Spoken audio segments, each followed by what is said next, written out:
Assalamualaikum warahmatullahi wabarakatuh.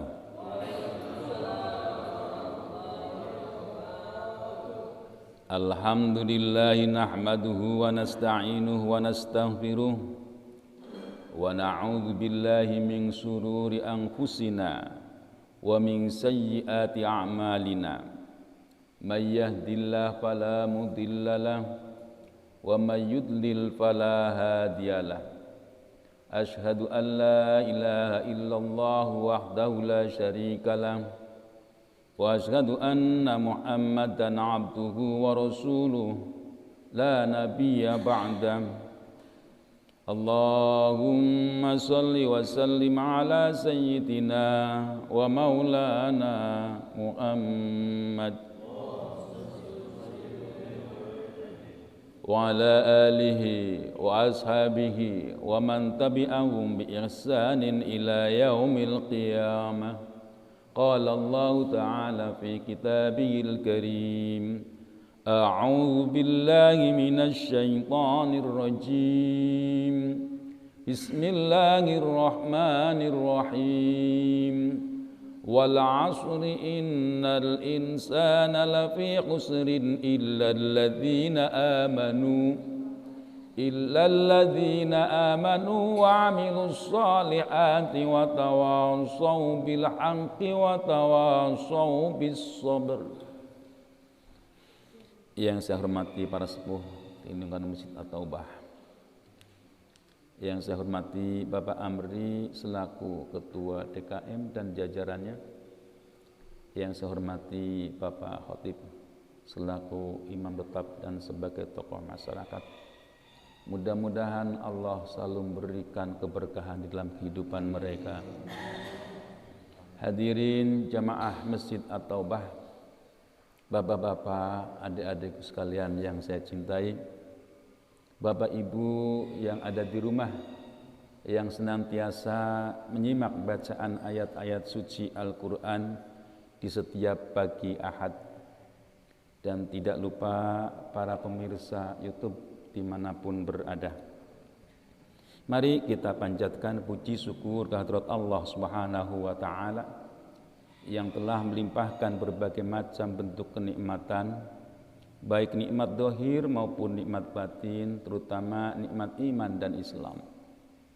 Salawat dan salam kami limpahkan kepada junjungan Nabi Agung, Nabi besar Muhammad sallallahu alaihi wasallam, yang telah membina umatnya dengan penuh rasa kasih sayang, dan contoh-contoh yang patut kita ambil dalam kehidupan sehari-hari, baik pribadi, keluarga, kelompok, berorganisasi, bahkan berbangsa dan bernegara.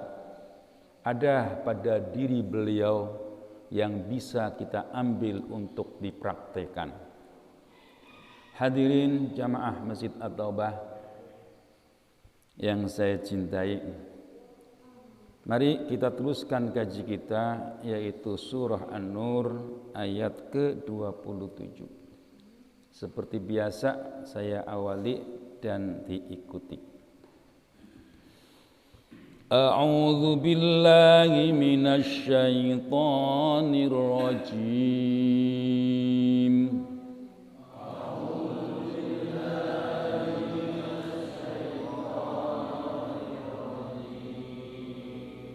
Bismillahirrahmanirrahim.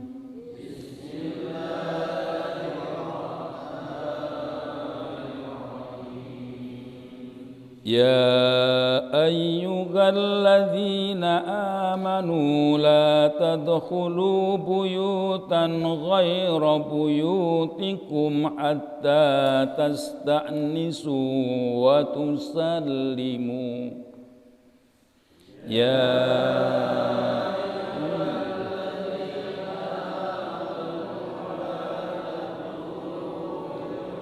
Dan ghaira buyutikum hatta tasta'nisu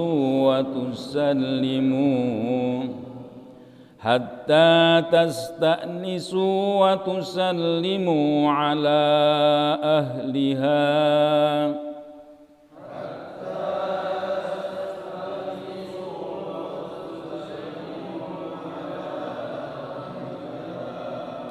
Dzalikum khairul lakum la'allakum tadhakkarun.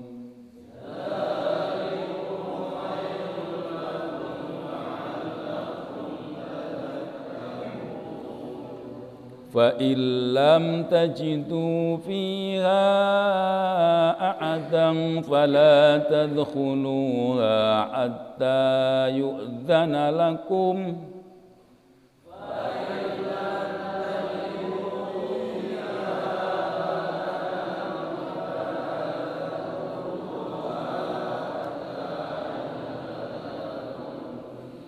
Hatta yu'dzana lakum wa in qila lakum urji'u farji'u huwa azka lakum.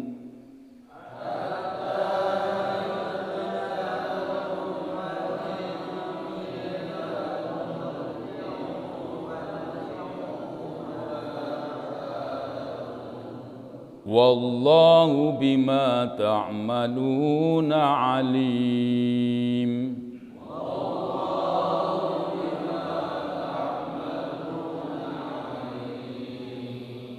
Laisa 'alaikum junahun an tadkhulu buyutan ghaira maskunatin fiha mata'un lakum.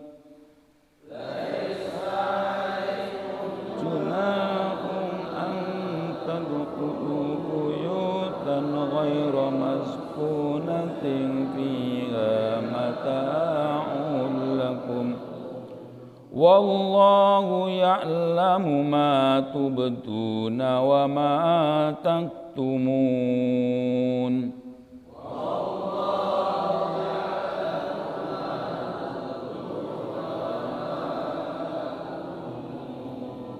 Qul lil mu'minina yaghuddu min absarihim wa yahfadhu furujahum.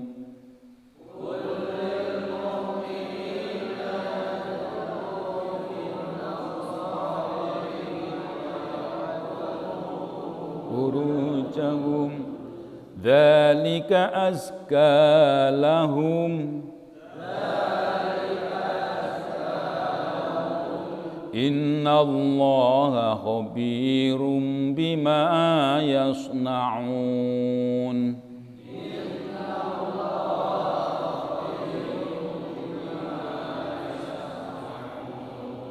Sadaqallahul azim.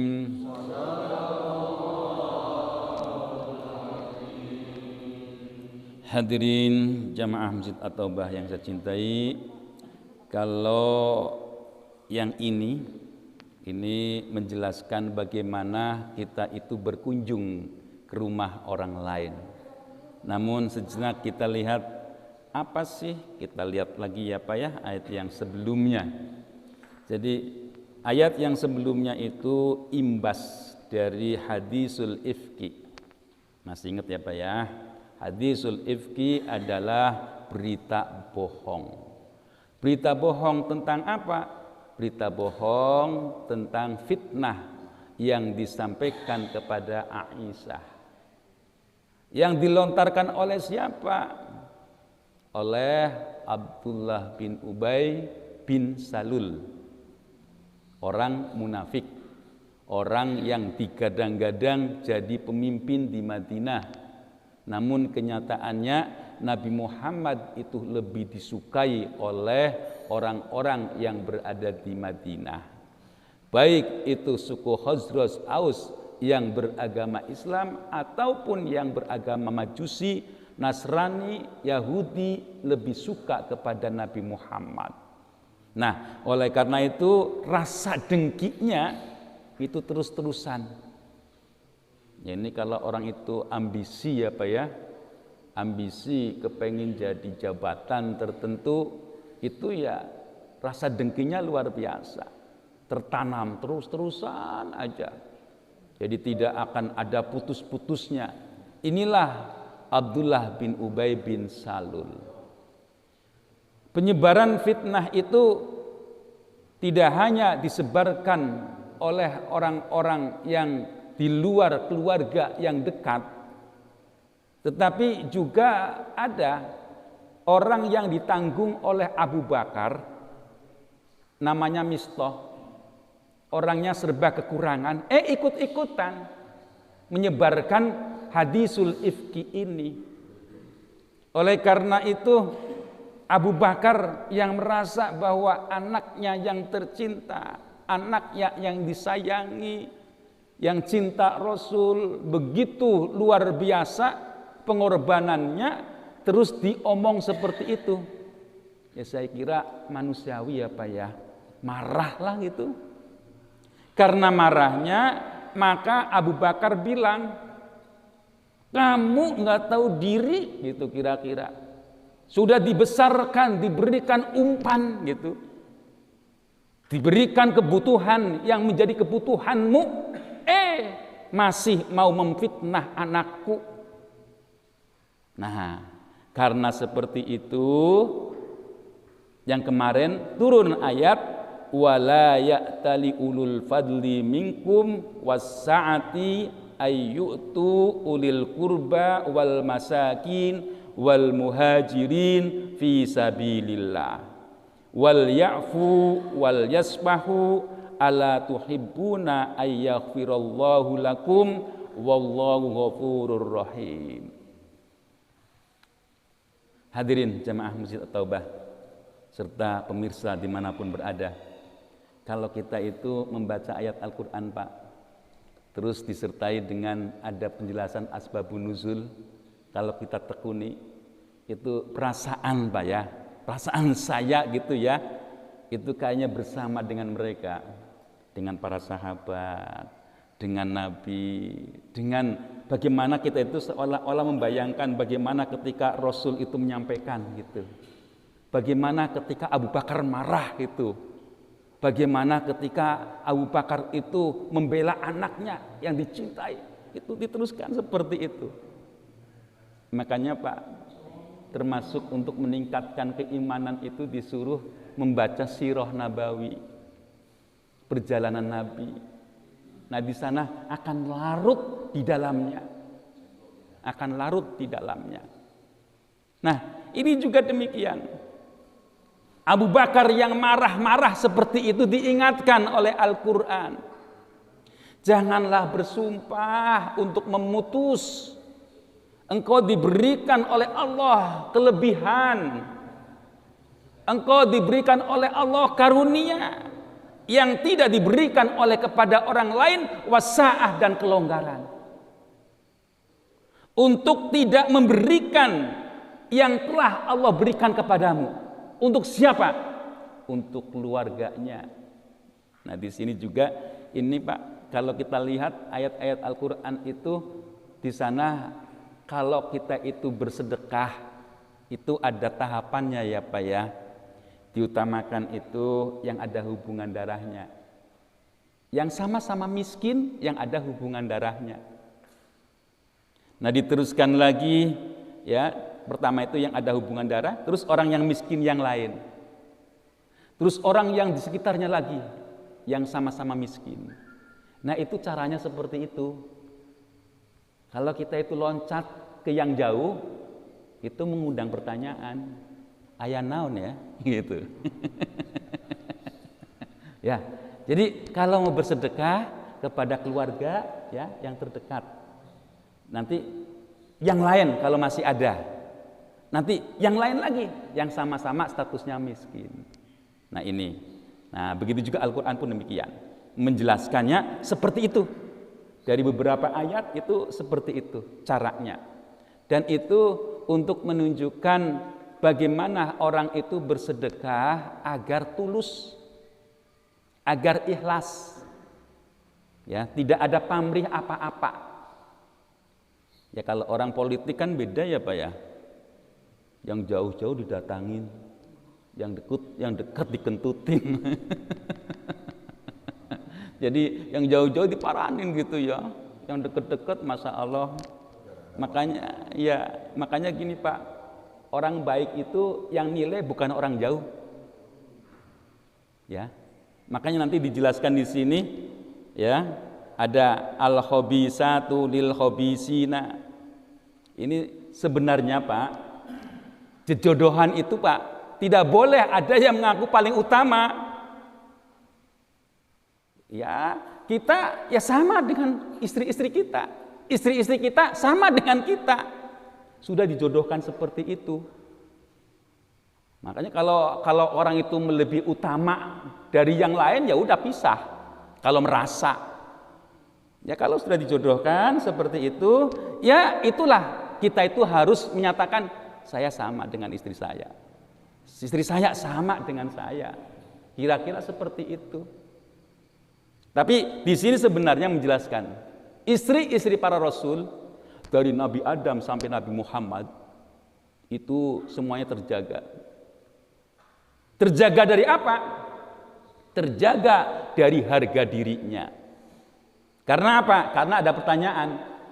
Bagaimana istri Nabi Nuh yang dia itu tidak mau ikut pada perahu Nabi Nuh? Bagaimana istri orang Nabi Lut yang dia itu juga memberitakan kabar ada tamu yang laki-laki yang ganteng kepada tetangganya? Bagaimana istri-istri Nabi yang lain yang kelihatannya itu berbeda? Ini maksudnya yaitu istri-istri para nabi itu orang yang bisa menjaga harga diri. Ya, tidak pernah mengobral harga diri. Ya, harga diri tahu ya Pak ya, nggak usah dijeblak-jeblakin ya. Nih, ya, jadi yang bisa menjaga harga diri. Ya, jadi yang jelas orang-orang yang menuduh orang-orang yang soleh dan solihah kok dengan tuduhan yang keji, itu sudah Allah nyatakan lu'inu fid dunya wal akhirah walahum adzabun adzim. Lu'inu, mereka itu dilaknat. Bahkan laknatnya itu tidak hanya di akhirat, fid dunya wal akhirah, baik itu di dunia maupun di akhirat. Nah inilah kita ini harus waspada ya Pak ya. Apalagi di zaman-zaman sekarang ini ya berkaitan dengan medsos, nggak usahlah kita ikut-ikutan kepada berita yang berlebihan ya. Yang berlebihan sampai mengolok-olok itu ya nggak usah ikut-ikutan. Nah, kalau kita ada berita yang seperti itu ada di grup, lebih baik diam. Jangan ikut-ikutan. Kita tanamkanlah rasa husnudzon, rasa baik sangka. Jauhi rasa suudzon. Ya kalau kita punya bisa untuk mengubah, tabayun dulu. Tabayun ya, dilihat berita ini dari mana, dikejar dari pangkalnya, dari ujungnya, dari sumbernya. Nah, setelah tahu sumbernya apakah iya atau tidak? Kalau sudah tahu persis bahwa itu benar, katakan itu benar. Kalau sudah tahu persis bahwa itu salah, katakan salah. Ini kan kita ini kacau balau itu karena orang yang ikut-ikutan. Berita itu salah dibilang benar. Berita itu benar dibilang salah. Inilah yang menjadikan ruwet, ya, menjadikan kita itu menjadi tidak ada persaudaraan. Nah, inilah makanya ketika kita bermedsos itu harus hati-hati. Jangan ikut-ikutan. Kalau ikut-ikutan kita itu bohong, lu'inu fid dunya wal akhirah. Na'udzubillah ya Pak ya. Jangan sampai. Ya, kita teruskan kaji kita yang berikutnya. Ya ayyuhalladzina amanu la tadkhulu buyutan ghaira buyutikum hatta tasta'nisu wa tusallimu ala ahliha dzalikum khairul lakum la'allakum tadhakkarun. Ya ayyuhalladzina amanu, hai orang-orang yang beriman. Ini kalau panggilan ya ayyuhalladzina amanu itu artinya panggilan rasa kasih sayang ya Pak ya. Ya ayyuhalladzina amanu, hai orang-orang yang beriman. Ini biasanya kalau ya ayyuhalladzina amanu, maka di sana itu ada beberapa nasihat-nasihat. Apa nasihatnya? La tadkhulu buyutan ghaira buyutikum. Janganlah engkau masuk pada rumah-rumah selain rumah kalian. Ghaira itu selain ya. Hatta tasta'nisu, sehingga kalian itu minta izin. Wa tusallimu, dan kalian memberikan salam ala ahliha, atas penghuninya. Dzalikum khairul lakum, yang seperti itu khairul lakum, kebaikan bagimu, la'allakum tadhakkarun, mudah-mudahan kalian termasuk orang yang selalu ingat. Ya, ingat kepada Allah. Ya, jadi kalau kita ini mau bertamu Pak, nggak boleh kita itu langsung masuk. Ya, mentang-mentang sudah deket gitu ya masuk aja gitu. Ini ada beberapa asbabun nuzul, sebab turunnya ayat ini. Jadi ada di antara sahabat itu bercerita kepada Nabi, ya Rasul, saya kan kalau di rumah itu kadang-kadang ada hajat, ya ada kebutuhan biologis, kebutuhan antara suami istri. Si Fulan itu tiba-tiba datang dan masuk ke rumah. Ini kalau Bapak hadirin yang terhormat itu melihat sejarah Nabi, rumah Nabi itu kan diabadikan. Itu kan mohon maaf ya, pintu-pintunya kan nggak seperti kita zaman sekarang, kayak lorong-lorong gitu kan ya. Nah itu ya seperti itu. Itulah rumah Nabi itu diabadikan. Oh seperti itu. Apalagi sahabat-sahabat yang lain. Saya kira ya semacam lorong-lorong gitu kan ya. Nggak kayak sekarang ada pintu-pintu tersekat-sekat itu. Nah oleh karena itu ada sahabat yang menceritakan seperti itu kepada Nabi. Jadi kadang-kadang saya itu mau bersenang-senang antara suami istri, tiba-tiba datang orang itu masuk aja. Nah makanya turunlah ayat ini. Jadi kalau kita itu mau datang ke rumah, ke rumah orang lain, maka disuruh untuk minta izin. Minta izin itu dengan memberikan salam. Salam pun ada aturannya, Pak. Kan 3 kali. Kalau 3 kali tidak disautin, itu artinya nanti ada penjelasannya. Ya udahlah, lagi ada perlu kali. Udah 3 kali terus-terusan aja. Assalamualaikum, assalamualaikum, assalamualaikum, terus-terusan aja. Digedor lagi. Nah ini jangan seperti itu. Jadi dipahami, kalau memang sudah sampai berkali-kali, sampai 3 kali, ya sudahlah balik kanan gitu ya. Jangan memaksakan. Ini perlu diketahui bahwa yang namanya rumah itu seperti baju. Cuma kalau baju itu untuk pribadi. Kalau rumah namanya juga untuk penghuni keluarga, maka di sana itu ada bapak, ada ibu, ada anak. Ya jadi rumah itu sebagai penutup aurat keluarga. Makanya dalam satu keluarga itu auratnya berbeda ketika keluar. Ya kan? Beda. Kalau perempuan keluar dari rumah itu auratnya itu ya muka dengan telapak tangan. Ketika di dalam rumah, di dalam keluarga, dada. Ini sampai ke dengkul. Nah itu kalau di dalam rumah yang perempuan yang merdeka. Ya. Jadi beda nanti ketika keluar. Begitu juga laki-laki cukup ya dari pusar sampai ke dengkul. Nah itu aurat ketika dia itu berada di dalam rumah. Ya kan beda ya ketika di dalam rumah dengan di luar. Makanya rumah itu juga sebagai penutup aurat. Memang yang namanya agama ketika memberikan aturan seperti itu banyak hikmahnya. Apa hikmahnya ketika kita menutup aurat? Di antaranya untuk menutup mata agar orang itu tidak terpancing ke arah yang tidak dibenarkan. Ya, jadi inilah fungsi-fungsi dari rumah. Juga untuk kesehatan. Orang berpakaian seperti ini juga untuk kesehatan. Ya, untuk kesehatan. Kalau orang itu sering kena terik matahari, itu kan akan menimbulkan bercak-bercak hitam ya Pak ya. Begitu juga perempuan-perempuan yang dijadikan sebagai pasangan itu juga disuruh dijaga. Badannya itu jangan sampai dia itu rusak.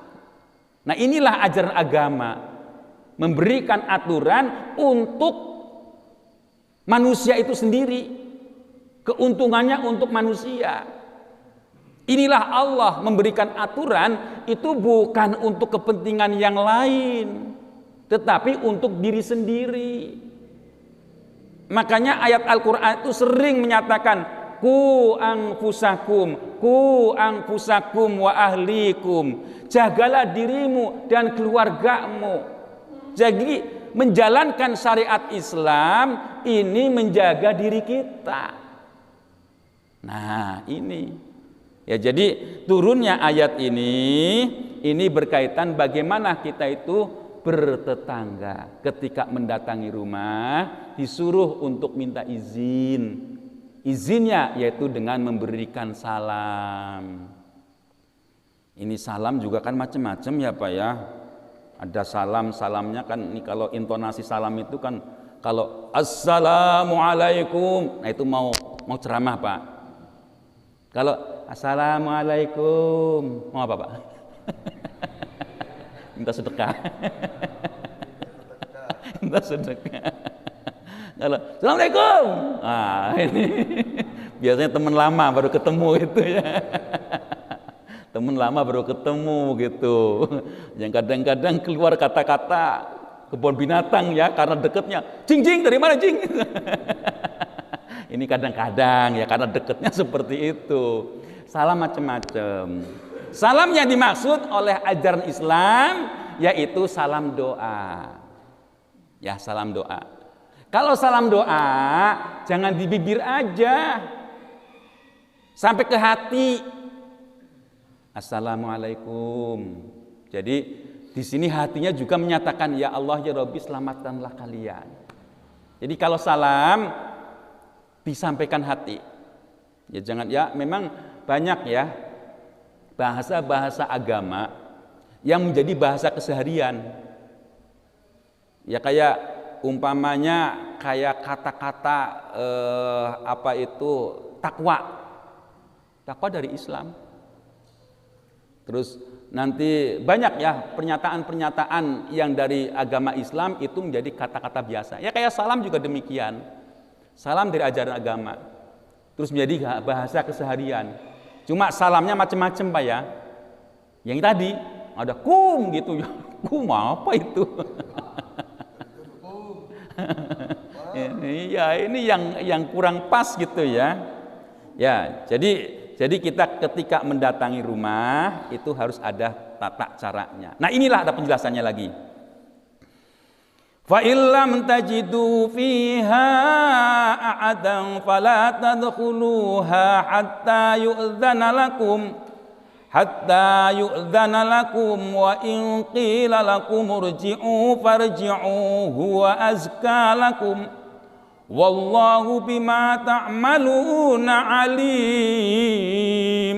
Fa illam tajidu, apabila kalian tidak menemui fiha di dalamnya ahadan seseorang, nggak ada seorang pun di dalamnya gitu ya, fala tadkhuluha, jangan masuk ya, jangan mumpung nggak ada orangnya masuk, jangan seperti itu. Hatta yu'dzana lakum, sehingga kalian itu diizinkan. Wa in qila lakum, apabila dikatakan kepada kalian irji'u, pergi, farji'u, maka pergilah. Ya, sudah disuruh pergi masih ngejedok gue. Nongkrong aja. Nah ini ya nanti saya jelaskan. Kenapa? Huwa azka lakum. Itulah yang terbaik, itulah yang paling bersih. Ya, ini memang azka itu bersih hatinya ya Pak ya. Jadi kalau orang itu disuruh pergi, ya udah pergi. Itu yang terbaik Pak. Nggak ada istilah rasa tersinggung, nggak ada. Ini kadang-kadang kan orang itu nggak tahu kalau di rumah itu ada hajat, terus disuruh pergi, bilangnya sombong amat ya. Saya datang langsung diusir.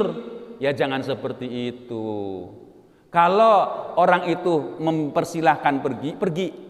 Dan itulah yang paling bersih, itulah yang paling bagus untuk dirimu. Saya yakin kalau jamaah di sini akan mengikuti Al-Quran ya Pak ya. Mudah-mudahan ya Pak ya. Nah seperti itu. Jangan ada rasa suudzon. Kalau disuruh pergi, pergi.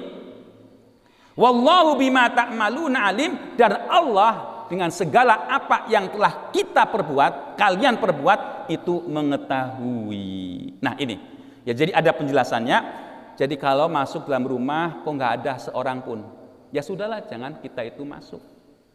Nah apalagi kalau kita itu sudah diberitahu ya apa itu ya, baik itu pemberitahuannya secara vulgar, terang-terangan, atau secara halus gitu ya Pak ya. Ya secara halus. Ini kalau orang tua biasanya secara halus ya, tidak langsung sono pergi, saya udah perlu, enggak seperti itu. Kalau orang tua itu biasanya bijak, ini saya mau pergi gitu.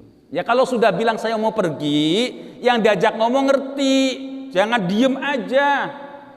Ini kadang-kadang yang punya rumah, saya mau pergi, nongkrong aja gitu, malahan ngomong terus panjang.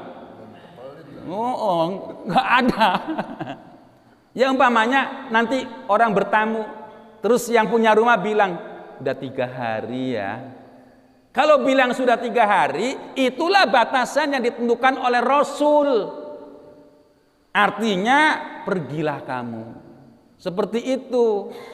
Ini kadang-kadang sudah 3 hari saya masih betah. Nah, ini yang nggak bener. Kalau sudah bilang 3 hari itu sudah maksimal. Emang orang Arab itu Pak, dulu itu menghormati tamu luar biasa Pak. Sampai berhari-hari. Bahkan apa yang dia miliki itu dikeluarkan semua. Islam datang mengatur.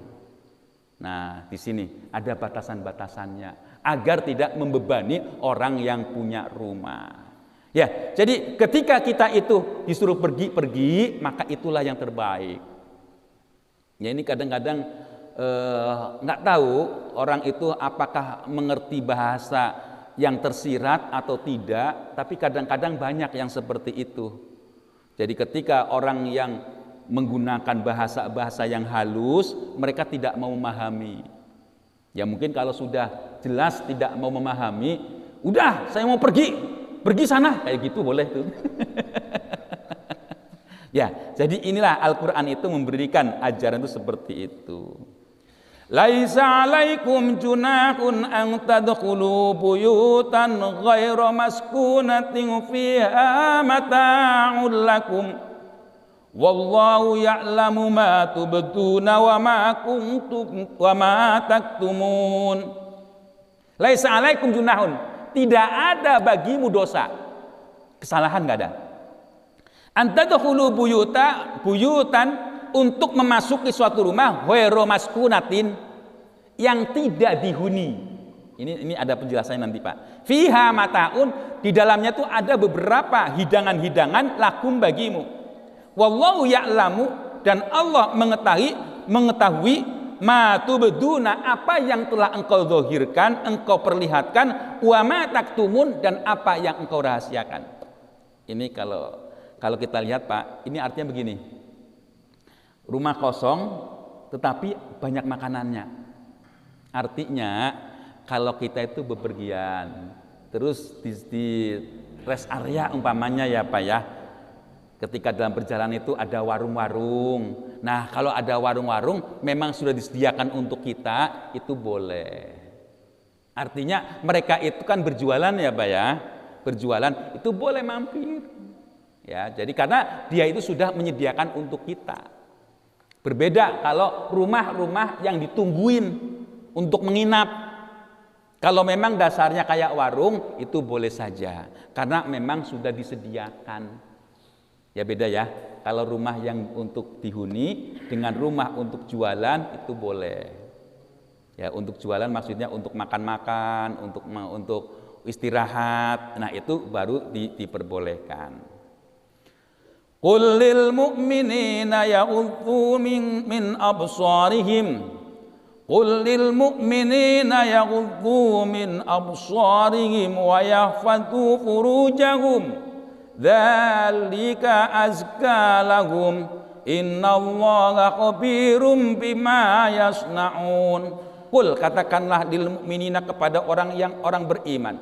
Yahuddu min absarihim, tutuplah kalian dari penglihatan kamu. Wa yahfadhu furujahum, dan jagalah dan menjaga farji-farji kalian, farji-farji mereka. Farji itu kalau diartikan Pak secara bahasa itu bolongan asli, lubang asli.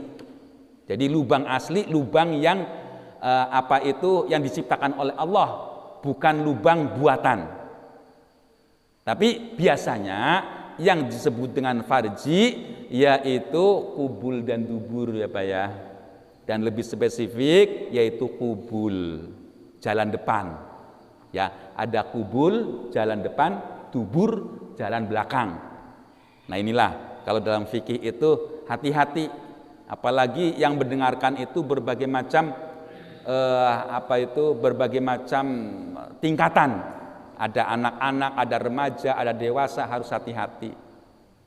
Ya kalau orang-orangnya sudah dewasa semua dan konsumsinya untuk orang dewasa, itu boleh, dijeblakin boleh. Ya jadi karena sudah dewasa. Makanya nanti kalau di pesantren Pak, itu orang belajar fikih itu orang-orang tertentu. Sudah belajar yang dasar-dasar. Kalau di pondok pesantren itu ada istilah yang awal itu fasolatan. Fasolatan itu tata cara sholat. Nah di sana ada toharoh, ada sholat, itu untuk anak-anak, tata caranya. Nanti kalau sudah ningkat, sudah bisa mulai baca, mulai ada bahan-bahan untuk membaca kitab, sudah belajar nahwu shorof, ya setidaknya belajar jurmiyah, nanti sudah di sana itu belajar membaca kitab. Nah, di situ ada beberapa penjelasan yang berkaitan dengan kedewasaan. Nah, disinilah. Jadi katakanlah kepada orang-orang yang beriman, ini semua kenapa ada aturan untuk menjaga cara pandang. Iya kan?